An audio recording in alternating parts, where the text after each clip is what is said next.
Sir కేంద్రంలో మరి BJP సొంతంగా సీట్లు తెచ్చుకోలేక చంద్రబాబు నాయుడు గారు, నితీష్ గారు వీళ్ళ సపోర్ట్‌తో ఎన్డీఏ కూటమి ప్రభుత్వం ఏర్పాటు చేయడం చూసాం.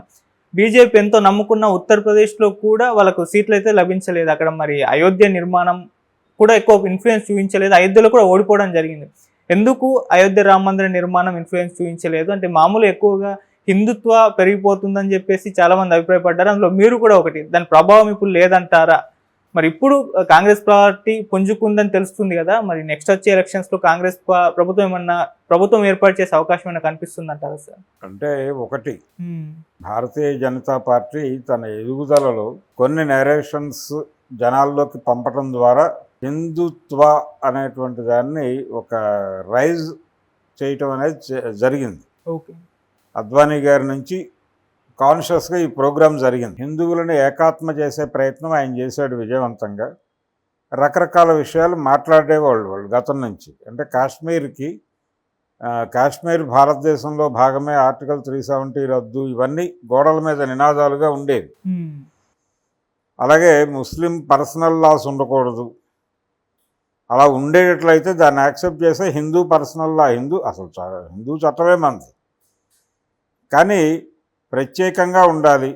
తిరుపతి వెళ్ళే వాళ్ళకి కూడా, మక్కా వెళ్ళే వాళ్ళకి రాయితీలు ఇస్తే తిరుపతి వెళ్ళే వాళ్ళకి కూడా ఇవ్వాలి, అయోధ్య వెళ్ళే వాళ్ళకి కూడా రాయితీలు ఇవ్వాలి. ఇలాంటి ఒక సమాజంలో ఒక చిన్న విచ్ఛిన్నతి తీసుకొచ్చేటువంటి ధోరణిలో వాళ్ళు కొన్ని అభిప్రాయాలను ప్రజల్లోకి పంపజేయటానికి చాలా కృషి చేశారు. తద్వారా వాళ్ళు గుర్తింపు పొందారు. ఆ పొందిన గుర్తింపు వాళ్ళ అధికారంలోకి వచ్చి, అంటే వాజ్పేయి 5 ఏళ్ళు పరిపాలించినప్పటికీ స్థిరపడలేదు. రెండోది, వాజ్పేయి మూడేమిటి, ఆయన తటస్థవాది. వీళ్లతోనూ వాళ్ళతోనూ కూడా ట్రావెల్ అవ్వగలిగినటువంటి ఉభయచరం ఆయన. అలా కుదరదు. దీన్ని నిలబెట్టాలి అంటే అది చాలదు. ఆ టైంకి అది సరిపోతుంది. అగ్రెసివ్గా వెళ్ళేవాడు ఎవడు అనుకున్నప్పుడు అద్వానీ వైపు చూసింది పార్టీ.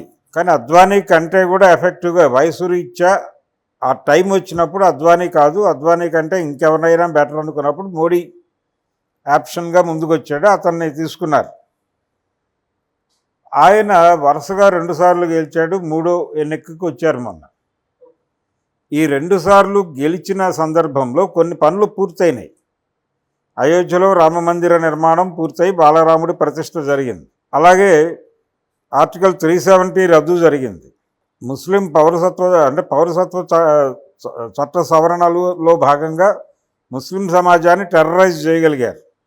ఇవన్నీ చేస్తూ వచ్చారు వాళ్ళు. అంటే ఇవన్నీ గోడల మీద రాసినటువంటి రాతలన్నీ నిజాలుగా మారుతున్నటువంటి దశలో ఒక కొత్త భయాన్ని, కొత్త ఆందోళనని, కొత్త ఎమోషన్ని రైజ్ చేయాలి కదా. ఆ రైజ్ చేయటం అనేది జరగల. ఒక కొత్త నేరేషన్ వచ్చేయాలి.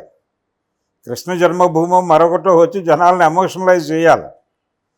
ఈ ఎమోషనలైజ్ చేయకపోవడం వలన, పర్టికులర్గా రామమందిర నిర్మాణం పూర్తయిపోవడం వలన ఉత్తరప్రదేశ్లో జనాలందరూ కూడా కొంచెం రిలాక్స్ అయ్యారు. ఎప్పుడైతే రిలాక్స్ అయ్యారో భారతీయ జనతా పార్టీ ఓటర్లు, భారతీయ జనతా పార్టీని ఇప్పటిదాకా మోస్తున్న వాళ్ళకి కడుపులో ఆకలి గుర్తు రావడం మొదలుపెట్టింది, నిరుద్యోగం గుర్తు రావడం మొదలుపెట్టింది, బతకలేని తనము, వలసలు వెళ్ళిపోతున్న తనము గుర్తొచ్చింది. ఈ పరిస్థితి అంతటికి కారణం వీళ్ళే కదా అనేటువంటి ఒక వాస్తవం స్ఫురించింది వాళ్ళకి. దీంతో పాటు రాజ్యాంగాన్ని కూడా మార్చేసే లెవెల్కి ఒక కాన్స్పిరసీ జరుగుతోంది అనేటువంటిది కూడా రిజిస్టర్ అయింది జనాల్లో. రిజిస్టర్ అయ్యి ఇది దిగుతోంది, ఈ కాన్షియస్నెస్ పెరుగుతోంది. ఇది పెరగటము, ఇది తరగటము అనేదే మనకి బ్యాలెట్ బాక్స్లో కనిపించింది. ఓకే. ఎమోషన్ తగ్గింది వాళ్ళకి. ఎమోషన్ తగ్గి జీవిత వాస్తవాలని గుర్తిరిగి వీళ్ళని మనం ఓడించడమే బెటరు అనేటువంటి అభిప్రాయం కొంతమేరకు స్థిరపడి పోలింగ్ బూత్లకు కదిలారు. అది అక్కడ రిఫ్లెక్ట్ అయింది. ఆ రిఫ్లెక్ట్ అవడం వల్ల 240 దగ్గర ఆగారు వాళ్ళు. నిజానికి అంతకంటే తక్కువ డిజిట్ దగ్గర ఆగాల్సిన వాళ్ళు 211, 215 మధ్య ఆగాల్సిన వాళ్ళు 25 సీట్లు అదనంగా సంపాదించుకోగలిగారు.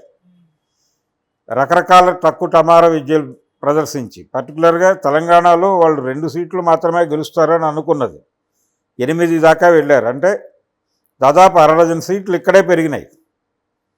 ఇంకో 2-3 ప్రాంతాల్లో లెక్కేసుకుంటే ఆ 25 సీట్లు మేనేజ్ చేయగలిగారు.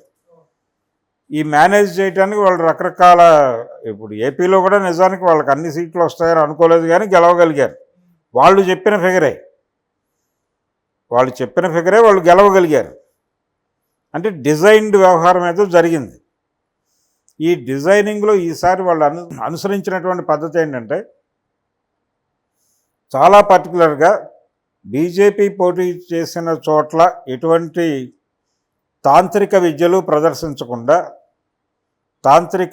యాంత్రికత బీజేపీ పోటీ చేసిన చోట్ల తాంత్రిక ప్రయోగాలు కానీ యాంత్రిక ప్రయోగాలు కానీ చేయకుండా, ఎన్డీఏ మిత్రపక్షాలు పోటీ చేసిన చోట కొంత తాంత్రికత కొంత యాంత్రికత నడిపారు. దాని ప్రభావంతో మిత్రపక్షాలకి కొంచెం సీట్లు పెరిగినాయి. చంద్రబాబు నాయుడు లాంటి, అంటే తెలుగుదేశం పార్టీ లాంటి వాటికి సీట్లు పెరిగినాయి పార్లమెంట్లో. ఇవన్నీ తన అకౌంట్లో నిలబడబట్టి కదా వాళ్ళు నిన్న రాష్ట్రపతి దగ్గరికి వెళ్ళి ధైర్యంగా కాన్ఫిడెంట్గా మేము ప్రభుత్వాన్ని ఏర్పాటు చేస్తున్నామని ముహూర్తాలు పెట్టుకోగలిగారు. అవును. ఏం చేశారు ఇక్కడ అంటే, యాంత్రికత అంటేనేమో ఈవీఎం మేనేజ్మెంట్, అది సాధ్యమే అని చెప్పి చాలామంది మాట్లాడారు. జేడీ లక్ష్మీనారాయణ కూడా మాట్లాడారు. వితౌట్ ఇంటర్నెట్ అది ఎలా ఆపరేట్ చేస్తారు అనేది ప్రధానమైనటువంటి ప్రశ్న. అయితే నేరుగా కంపెనీ వాడు డిజైనింగ్లోనే ఏదైనా చేస్తే, కీ లాంటిది అలాంటిది ఏదైనా చేస్తే ఇది సాధ్యమే, చిప్ లెవెల్లో అది చేయవచ్చు అనే అభిప్రాయం కొంతమంది వ్యక్తం చేస్తున్నారు.